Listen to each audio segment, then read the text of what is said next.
Bonjour mes bien-aimés frères et sœurs. Que la grâce et la miséricorde de Dieu notre Père et celle de Jésus-Christ, notre merveilleux Seigneur, soient sur vous. Mes bien-aimés, tous ceux qui se disent chrétiens connaissent bien l'histoire de Moïse. C'est un enfant de Jacob qui naquit en Égypte, en une époque où les fils d'Israël étaient dans la servitude.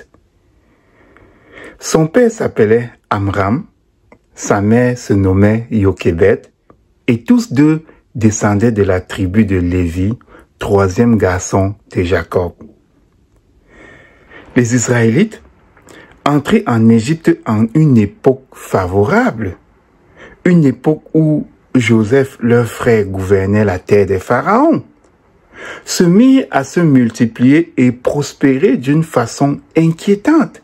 Si bien que le pharaon de ce temps-là, lui qui n'avait pas connu Joseph, prit peur et, se disant que s'il survenait une guerre, les enfants de Jacob pourraient se lier à leurs ennemis pour les combattre afin de quitter le territoire, il décida de tuer tous les nouveaux-nés mâles hébreux pour réduire leur population d'hommes. À la naissance de Moïse, ses parents le cachaient pendant 3 mois et, ne pouvant plus le dissimuler, sa mère fit une caisse de jonc qu'elle enduisit de bitume, y mit son fils et le déposa sur le fleuve Nil. La caisse dériva sur le cours d'eau et arriva jusqu'au palais du pharaon où, la fille du pharaon étant descendue se baigner, elle vit la caisse et récupéra l'enfant. Ensuite, elle l'adopta et il grandit dans le palais royal. À l'âge de 40 ans, il alla visiter ses frères qui travaillaient sur les chantiers du pharaon et, voyant leur misère, il essaya de les aider. Seulement, il dut fuir parce qu'ayant commis un crime sur la personne d'un Égyptien, le souverain d'Égypte le recherchait pour le tuer. Et s'étant réfugié à Madian, où il épousa Séphora, la fille aînée de Jéthro, un sacrificateur de Madian, il y vécut pendant 40 ans et il eut 2 enfants. Un jour où il alla paître les troupeaux de son beau-père dans le désert, il se rendit en Horeb, à la montagne de Dieu, et assista à un phénomène étrange. Un buisson était en feu, mais ne se consumait pas. Il s'approcha pour comprendre quel était cet étrange phénomène, et du milieu du feu, une voix lui parla. Et cette voix lui dit, « Moïse, Moïse !» Et il répondit, « Me voici !» Et Dieu dit, « N'approche pas d'ici, ôte tes souliers de tes pieds, car le lieu sur lequel tu te tiens est une terre sainte. » Et il ajouta, « Je suis le Dieu de ton père, le Dieu d'Abraham, le Dieu d'Isaac et le Dieu de Jacob. » Et Moïse se cacha le visage, car il craignait de regarder Dieu. L'Éternel dit, « J'ai vu la souffrance de mon peuple qui est en Égypte, et j'ai entendu les cris que lui font pousser ses oppresseurs, car je connais ses douleurs. Je suis descendu pour le délivrer de la main des Égyptiens, et pour le faire monter de ce pays dans un bon et vaste pays, dans un pays où coule le lait et le miel, dans les lieux qu'habitent les Cananéens, les Hétiens, les Amoréens, les Phéréziens, les Héviens et les Jébusiens. Voici, les cris d'Israël sont venus jusqu'à moi, et j'ai vu l'oppression que leur font souffrir les Égyptiens. Maintenant, va, je t'enverrai auprès de Pharaon, et tu feras sortir d'Égypte mon peuple, les enfants d'Israël. » Était-ce possible que ce soit Dieu, le Père, que Moïse voyait et entendait à travers ce buisson de flammes? Et si ce n'était pas lui, pourquoi la voix dans le buisson se faisait-elle appeler l'Éternel? Mes bien-aimés, Comme la plupart de vous, lorsque j'ai lu dans les premiers temps cette histoire de Moïse, j'étais convaincu que c'était le Tout-Puissant qui lui parlait dans le buisson de feu. Mais lorsque j'ai lu la lapidation d'Étienne dans le livre des Actes des Apôtres au chapitre 7, certains détails me sautaient à la vue. Je décidai donc d'aller lire à nouveau dans le livre de l'Exode cet épisode de la rencontre de Moïse avec l'être qui lui parla dans le buisson en feu. Mais avant, je vais vous faire part de ces détails que j'ai mentionnés avoir découverts dans le livre des Actes des Apôtres. Ici, Jésus-Christ avait déjà été tué par les Juifs, enseveli, ressuscité, puis monté au ciel. L'Église grandissante était persécutée et leurs membres étaient tués. Étienne, l'un de ses disciples de Christ rempli de l'Esprit Saint, homme devant lequel personne ne pouvait gagner une joute oratoire, il se vit accusé injustement de ce qu'il n'avait pas proféré. Et pendant qu'il déployait son plaidoyer, au verset 30 à 33 du chapitre 7 du livre des Actes des Apôtres, il dit ceci. 40 ans plus tard, un ange lui apparut. Il est en train de parler de Moïse ici. Il dit, 40 ans plus tard, un ange lui apparut au désert de la montagne de Sinaï, dans la flamme d'un buisson en feu. Moïse, voyant cela, fut étonné de cette apparition. Et, comme il s'approchait pour examiner, la voix du Seigneur se fit entendre. « Je suis le Dieu de tes pères, le Dieu d'Abraham, d'Isaac et de Jacob. » Et Moïse, tout tremblant, n'osait regarder. Le Seigneur lui dit, « ôte tes souliers de tes pieds, car le lieu sur lequel tu te tiens est une terre sainte. » Et plus loin, au verset 38, il ajouta ceci.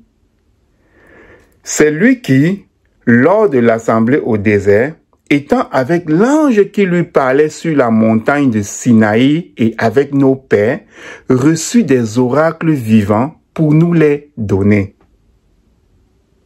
Ainsi, ce plaidoyer d'Étienne semblait dire que c'est un ange qui parlait à Moïse et à travers le buisson ardent et sur la montagne de Sinaï devant tout le peuple, et même que c'est encore cet ange qui donna à Moïse les lois et les ordonnances pour les donner aux enfants d'Israël. Ce constat me fit donc retourner dans le livre de l'Exode pour vérifier la véracité de ces assertions. Et quelle ne fut pas ma surprise. Le verset 2 du chapitre 3 du livre de l'Exode dit ceci. L'ange de l'Éternel lui apparut dans une flamme de feu au milieu d'un buisson. Moïse regarda et voici le buisson était tout en feu et le buisson ne se consumait point. Écoutez, l'ange de l'Éternel lui apparut dans une flamme de feu au milieu d'un buisson. Et Moïse regarda et voici le buisson était tout en feu et le buisson ne se consumait point. C'était donc vrai. C'est l'ange de l'Éternel qui apparut dans une flamme de feu au milieu d'un buisson. Mais pourquoi celui qui écrit le livre de l'Exode l'appelle-t-il ensuite Éternel et qui l'appelle ensuite Dieu? Pourquoi? Était-il en train de commettre une erreur ou était-il en train de commettre un amalgame? Mais non, mes bien-aimés. Ce n'était ni une erreur, ni un amalgame, car les Saintes Écritures sont inspirées par l'Esprit de Dieu. Moïse parlait à un ange, l'ange de l'Éternel, et nous allons découvrir où en est la preuve. Dans le livre des Nombres, au chapitre 12, il s'éclate une querelle entre Moïse, Aaron son frère, et leur grande sœur Marie. Aaron et Marie se rebellèrent contre Moïse, disant que ce dernier n'avait pas à se croire supérieur à eux car Dieu leur parlait aussi autant qu'il parlait à Moïse. L'Éternel apparut donc au milieu de cette dispute et, interpellant les trois antagonistes, il leur dit ceci. Écoutez bien mes paroles. Lorsqu'il y aura parmi vous un prophète, c'est dans une vision que moi, l'Éternel, je me révélerai à lui. C'est dans un songe que je lui parlerai. Il n'en est pas ainsi de mon serviteur Moïse. Il est fidèle dans toute ma maison. Je lui parle bouche à bouche. Je me révèle à lui sans énigme. Et il voit une représentation de l'Éternel. Pourquoi donc n'avez-vous pas craint de parler contre mon serviteur, contre Moïse? Comprenez-vous? Moïse ne voit pas Dieu. Il voit une représentation de l'Éternel qui lui apporte les paroles du Tout-Puissant.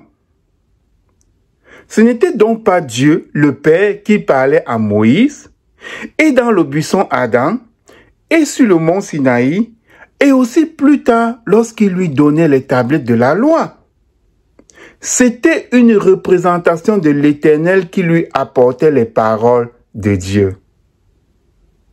Mais bien aimés, y a-t-il d'autres passages des Saintes Écritures qui viennent appuyer le fait que Moïse ne parlait pas à Dieu le Père, même si les paroles apportées venaient de l'Éternel?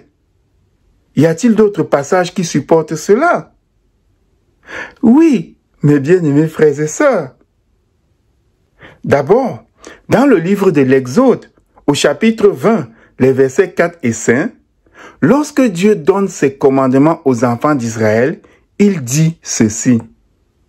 « Tu ne te feras point d'image taillée, ni de représentation quelconque des choses qui sont en haut dans les cieux, qui sont en bas sur la terre et qui sont dans les eaux plus bas que la terre. Tu ne te prosterneras point devant elles et tu ne les serviras point.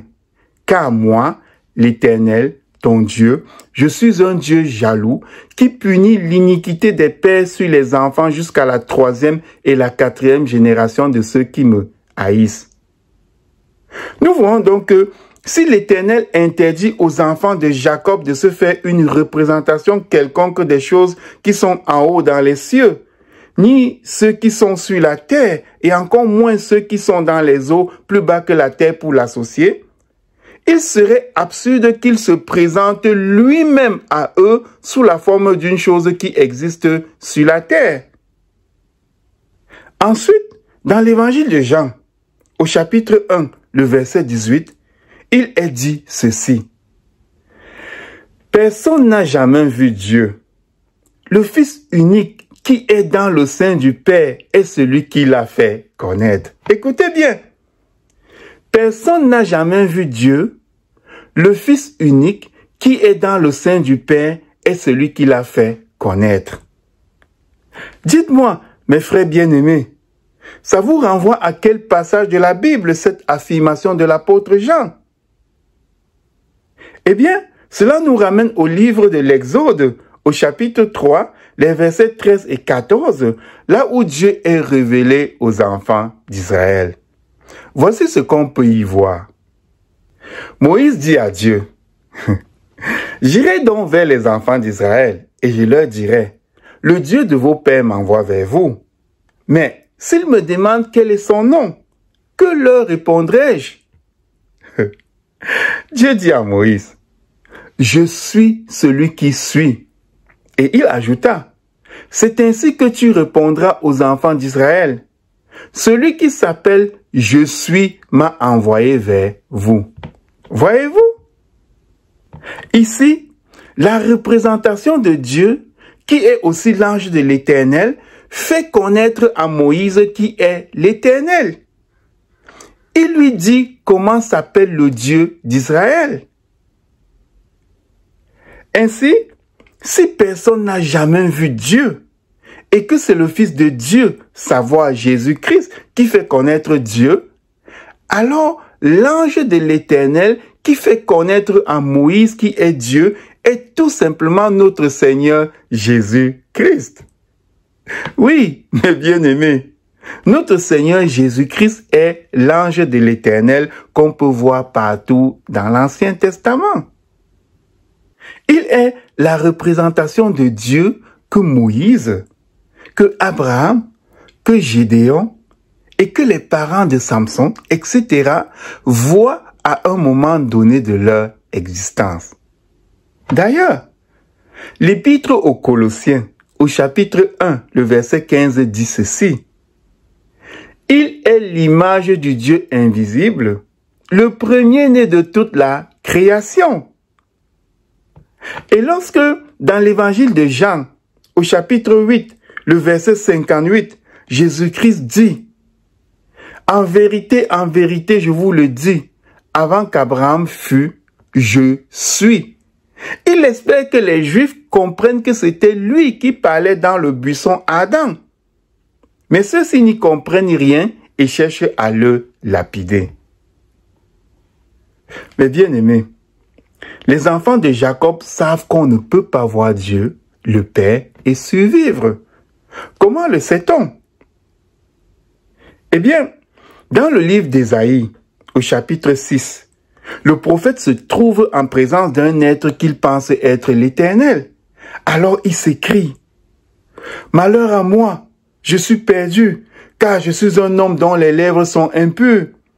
J'habite au milieu d'un peuple dont les lèvres sont impures, et mes yeux ont vu le roi, l'Éternel des armées. » Ici, le prophète se dit perdu.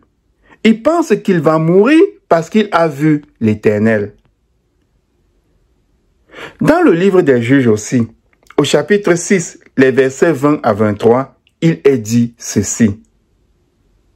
L'ange de Dieu lui dit, « Prends la chair et les pains sans levain, pose-les sur ce rocher et répands le jus. » Et il fit ainsi. L'ange de l'Éternel avança l'extrémité du bâton qu'il avait à la main et toucha la chair et les pains sans levain. Alors il s'éleva du rocher un feu qui consuma la chair et les pains sans levain. Et l'ange de l'Éternel disparut à ses yeux. Et Gédéon, voyant que c'était l'ange de l'Éternel, dit, « Malheur à moi, Seigneur Éternel, car j'ai vu l'ange de l'Éternel face à face. » Et l'Éternel lui dit, « Sois en paix, ne crains point, tu ne mourras pas. » Ici encore, on peut voir Gédéon croire qu'il va mourir parce qu'il a vu l'Éternel. Plus loin, au chapitre 13 du livre des Juges, cette fois-ci, c'est le père de Samson qui croit qu'ils vont mourir parce que sa femme et lui ont vu l'Éternel. Mais à chaque fois, ces personnes ne mouraient pas parce qu'en fait, ce n'était pas Dieu qu'ils voyaient. C'était une représentation de Dieu, son ange préféré. C'était Jésus-Christ, celui qui fait connaître Dieu. Maintenant, mes bien-aimés, je sais qu'il y a une question qui vous travaille. Et cette question, c'est celle-ci. Pourquoi dans le livre de l'Exode, au chapitre 3, le verset 2, on dit que c'est l'ange de l'Éternel qui parle à Moïse dans le buisson en feu, mais le reste du temps, on appelle Dieu ou bien l'Éternel, l'être qui parle à Moïse durant l'interaction avec ce buisson Adam. Pourquoi donc on commence par dire l'ange de l'Éternel, puis après on continue par l'Éternel et on continue par Dieu? Eh bien, j'avoue que je me suis longtemps posé cette question moi aussi. Et ce n'est pas seulement à cet endroit de la Bible qu'on parle de cet ange de l'Éternel, puis ensuite on l'assimile à l'Éternel ou bien à Dieu. Dans le livre des Juges, au chapitre 6, pendant l'interaction de cet ange avec Gédéon, on verra que tantôt on va dire l'ange de l'Éternel, tantôt on va dire Dieu, tantôt on va dire l'Éternel. Encore, dans le livre des Juges, au chapitre 13, pendant l'interaction de cet ange avec les parents de Samson, on assistera au même scénario. L'ange de l'Éternel sera tantôt ange, tantôt Dieu, tantôt l'Éternel. Et pour terminer, on verra encore cet Éternel matérialisé en homme parlait à Abraham sous les chênes de Mamré, au chapitre 18 du livre de la Genèse. Cet homme, en fait, est l'ange de l'Éternel, car le chapitre suivant, le chapitre 19, parle de 2 des 3 hommes qui étaient avec Abraham comme étant des anges venus détruire Sodome, Gomorrhe et ses villes alentours. Ainsi, on peut voir encore l'ange de l'Éternel être appelé simplement l'Éternel. Pourquoi donc l'ange de l'Éternel peut-il être appelé l'Éternel ou tout simplement Dieu, et Dieu avec un grand D, comme le Père éternel? Pourquoi peut-il être appelé ainsi, cet ange, l'ange de l'Éternel? Eh bien, pour le comprendre, vous savez que, mes frères et sœurs, toutes les réponses sont dans la Bible. Donc, pour le comprendre, nous allons lire dans le livre de l'Exode, au chapitre 23, les versets 20 et 21. Il y est dit ceci. Ici, c'est l'Éternel, ou la représentation de l'Éternel qui est en train de parler à Moïse. Il lui dit ceci. Voici, j'envoie un ange devant toi pour te protéger en chemin et pour te faire arriver au lieu que j'ai préparé. Tiens-toi sur tes gardes en sa présence et écoute sa voix. Ne lui résiste point, parce qu'il ne pardonnera pas vos péchés, car mon nom est en lui. Voyez-vous? Ici, celui qui représente l'Éternel, après avoir donné des lois et des ordonnances à Moïse, lui annonce qu'un ange marchera devant le peuple d'Israël et devant lui, donc devant Moïse, pour les protéger jusqu'au lieu préparé, c'est-à-dire jusqu'à la terre promise. Ensuite, une mise en garde suit, et cette mise en garde est celle-ci. Tiens-toi sur tes gardes en sa présence et écoute sa voix. Ne lui résiste point, parce qu'il ne pardonnera pas vos péchés, car mon nom est en lui. On apprend par ce verset que le nom de l'Éternel, c'est-à-dire le nom de Dieu, donc du Père, est en cet ange-là. Voilà pourquoi l'ange de l'Éternel peut être appelé Dieu, ou bien il peut être appelé l'Éternel. L'Éternel étant le nom du Père, et ce nom étant en cet ange-là, cet ange-là peut être appelé Éternel, il peut être appelé Dieu avec grand D. Il n'existe donc aucune erreur et aucun amalgame lorsque dans le texte du livre de l'Exode au chapitre 3, on commence par dire l'ange de l'Éternel et on continue par l'Éternel ou bien par Dieu. En fait, cet ange porte le nom de Dieu et peut être appelé par le nom de Dieu. Et partout dans l'Ancien Testament où cet ange va interagir avec les hommes, on pourra l'appeler Dieu ou bien on pourra l'appeler l'Éternel parce que Dieu lui a permis de porter son nom et Dieu lui a permis de porter ses titres. Mais bien aimé, lorsqu'on est en possession de cette explication, la compréhension des passages mystérieux de l'Ancien Testament devient facile. Par exemple, une doctrine des églises protestantes stipule que Jésus-Christ est le Dieu Tout-Puissant, le Père éternel, tout simplement parce que dans le livre du prophète Isaïe, au chapitre 9, le verset 6, parlant de l'avènement de Jésus-Christ, on dit ceci. Car un enfant nous est né, un fils nous est donné, et la domination reposera sur son épaule. On l'appellera admirable, conseiller, Dieu puissant, Père éternel, Prince de la paix. Alors, quand les gens lisent ce passage-là, ils ont tendance à confondre notre Seigneur Jésus-Christ au Père éternel, à Dieu le Père. Mais lorsqu'on a compris que Jésus-Christ est cet ange qui marcha devant Israël dans le désert, ange qui était la représentation de Dieu qui parlait à Moïse, et ange en qui est le nom de l'Éternel, c'est-à-dire l'ange à qui Dieu a donné le privilège de porter son nom et de porter ses titres. on n'est pas bouleversé par ce type de passage biblique. Parce qu'on a compris, parce qu'on comprend. Jésus-Christ n'est pas le Père Tout-Puissant. Jésus-Christ a obtenu le privilège d'avoir le nom de Dieu en lui. Il peut donc porter le nom de l'Éternel. Il peut être appelé comme Dieu. Il peut être appelé Père éternel. Parce qu'il a reçu le privilège d'avoir en lui le nom de Dieu, de porter en lui le nom de Dieu. Mais bien aimé, Jésus-Christ est un ange. Il est l'ange de l'Éternel qui marcha devant Israël et qui fut la représentation de Dieu que voyait Moïse.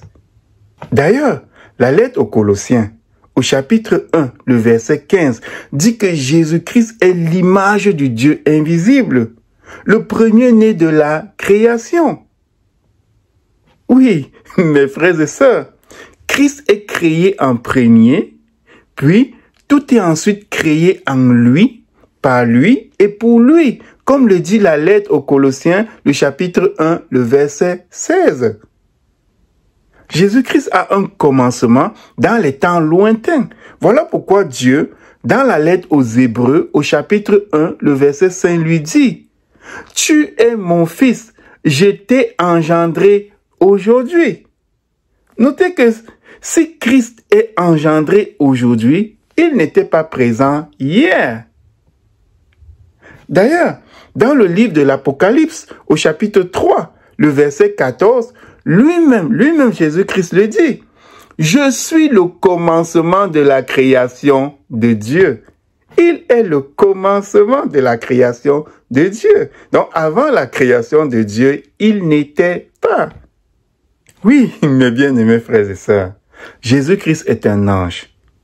Et il nous le montre lorsque dans le livre de l'Apocalypse, au chapitre 22, le verset 16, il dit, « Moi, Jésus, j'ai envoyé mon ange pour vous attester ces choses dans les églises. Je suis le rejeton de la postérité de David, l'étoile brillante du matin. » Écoutez, l'étoile brillante du matin. L'étoile du matin est un titre donné à certains êtres célestes. Comment le sait-on? Eh bien, dans le livre de Job, lorsque Dieu interroge son serviteur Job, au chapitre 38, les versets 4 à 7, il lui dit ceci. « Où étais-tu quand je fondais la terre? Dis-le, si tu as de l'intelligence. Qui en a fixé les dimensions? Le sais-tu? Ou qui a étendu sur elle le cordeau? Sur quoi ces bases sont-elles appuyées? Ou qui en a posé la pierre angulaire? Alors que les étoiles du matin éclataient en chant d'allégresse et que tous les fils de Dieu poussaient des cris de joie. » Nous pouvons même constater que Jésus-Christ a des semblables, car on ne parle pas d'une seule étoile du matin, mais on parle plutôt de plusieurs étoiles du matin. Ainsi donc, lorsque dans l'épître aux Hébreux, au chapitre 1, le verset 9 de la Bible de Martin, il est dit ceci de Christ, « Tu as aimé la justice et tu as haï l'iniquité. C'est pourquoi, ô Dieu, ton Dieu t'a oint d'une huile de joie par-dessus tous tes semblables. » Nous constatons que oui, Jésus-Christ a des semblables, mais qu'il a été oint, c'est-à-dire qu'il a été choisi parmi ses semblables. En conclusion donc, mes bien-aimés frères et sœurs, nous avons compris par cette leçon que celui qui apparaît à Moïse dans le buisson Adam n'est pas Dieu le Père, mais c'est notre Seigneur Jésus-Christ, l'ange de l'Éternel, qui a en lui le nom de Dieu et par conséquent peut être appelé Dieu avec grand D ou encore l'Éternel avec grand E. Nous ne devons donc jamais confondre Jésus-Christ au Père Tout-Puissant, car celui-ci, c'est-à-dire le Père Tout-Puissant, a juste autorisé à Jésus-Christ de porter son nom. Jésus-Christ est la représentation du Dieu vivant, une image de celui-ci. Il ne doit jamais être confondu à lui, ni même être son égal dans une trinité. Soyez bénis, mes bien-aimés frères et sœurs.